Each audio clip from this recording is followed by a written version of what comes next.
Have you or a loved one ever suffered from fever, distempered spirits, a painful weariness of the bones, oppression of the heart, frequent sighing, vomiting diverse colors, head pain, fainting, or, heaven forbid, tokens?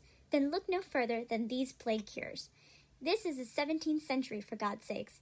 No one should have to suffer these painful distemperments when we have so many viable solutions at our fingertips. Learn more about these plague cures and see if any of them are right for you. Disclaimer. Many of these cures are extremely dangerous if not outright deadly. Any persons miraculously watching this in, say, the 21st century should not utilize any of the following as viable cures for potentially fatal diseases. Back from medieval times by popular demand, leeching is a catch-all remedy that can be used to cure all sorts of illnesses, diseases, and infections, including the plague. And it's super easy to use. Simply latch the leech onto the body, being careful not to affix it to an odorous spot, and remember to starve your leeches overnight before application. Leeching is a popular form of bloodletting that is sweeping France off its feet as we speak, and you too can be part of this momentous trend. Good leeches are in short supply these days, so be sure to snap them up while you can. Disclaimer. Leeches will not stick in extremely cold or hot temperatures. Place sugar water on the application site if the leech is reluctant to stick. Side effects may include tiredness, shortness of breath, dizziness, paleness, nausea, and possible death due to hemorrhagic shock. Severe, even fatal infections and transmitted bloodborne diseases can also occur. Bad air got you down? The smell of rotting food and waste making your house susceptible to the plague?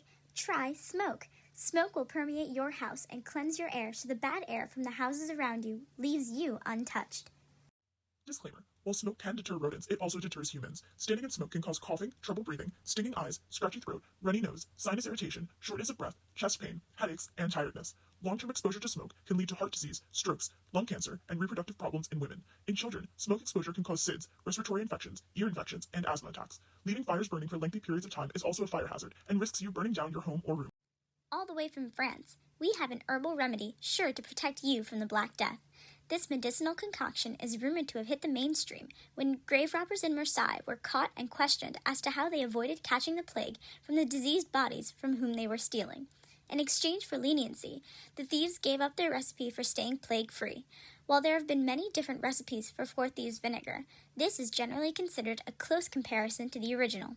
Vinegar, wormwood, meadowsweet, juniper, marjoram, sage, cloves, horseheal, angelica, rosemary, horehound, and camphor. Vinegar was used by Hippocrates himself to ward off infection, and the sweet smells of the accompanying herbs are sure to keep the air around you fresh and free from the stench of death. Disclaimer. Four Thieves Vinegar is actually still used as an herbal remedy today, and can be purchased at a multitude of locations, including farmers markets, Etsy, and even Amazon.com. The base of the oil, apple cider vinegar, has been found to exhibit some anti-infective and antimicrobial properties, but not enough to serve as an effective antibacterial defense. Thyme and lavender are also anti-inflammatory herbs due to their being in the mint family. While its efficacy as a medicine is still in question, and certainly not as effective as modern-day medicine, Four Thieves oil in its modern iteration is also a tasty seasoning addition to vegetables and salads. This one has no side effects that will kill you, save for an allergy to any of the ingredients above, but it should not be relied on as an adequate substitute for actual medicine prescribed by a doctor. However, that does not stop people in the 21st century from marketing it as a solution for all sorts of issues and ailments, including keeping away enemies. For common folk and doctors alike, no antidote is quite so enjoyable as sack, the sweet Spanish wine.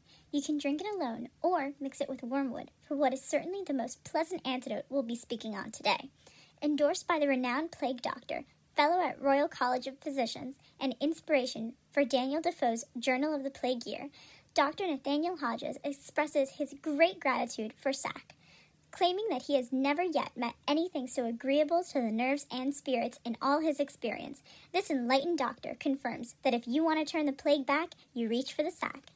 Disclaimer. There's zero scientific evidence that drinking Spanish wine can save you from the plague. While it is true that wine and other non-water beverages could be overall cleaner than the water in London and protect you against waterborne diseases like cholera, wine in and of itself will not cure someone of the bubonic plague. Extended wine consumption can, however, lead to the following side effects. In the short term, overconsumption of alcohol can cause motor impairment leading to falls, drowning, or burns, as well as increase the risk of violence and miscarriages or stillbirth in pregnant women. In the long term, excessive wine consumption can cause liver disease, high blood pressure, digestive problems, memory problems, depression, anxiety, heart disease, cancer, stroke, and, ironically, a weakened immune system. Here we have the powder that is bound to cure your ailment in no time and provide immunity from disease.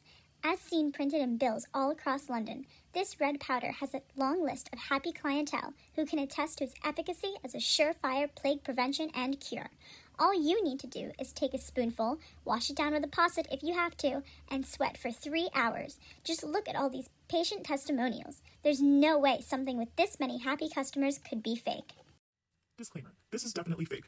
Unlike Four Thieves Vinegar, which has a basis in medicinal research and could plausibly be believed to have positive benefits, albeit with obvious fabrications and embellishments, red powder was almost certainly a full-blown scam. Its marketing as a cure-all for the plague, smallpox, fevers, and more indicate that it is a hoax, as does the vagueness with which it is referenced in advertisements. The instructions to sweat for 3 hours after consumption is also a good indication that this cure was the result of quack doctors looking to make money off of the desperate and vulnerable. Anyone with a serious disease is likely to be running a fever and would sweat for hours on end anyway. Red powder is unlikely to cause side effects that prove to be fatal, but it will certainly not cure the bubonic plague through sweating. After seeing so many promising cures, I'm sure you're feeling reassured about your approach to tackling the plague. Contact your plague doctor today and see if any of these cures are right for you.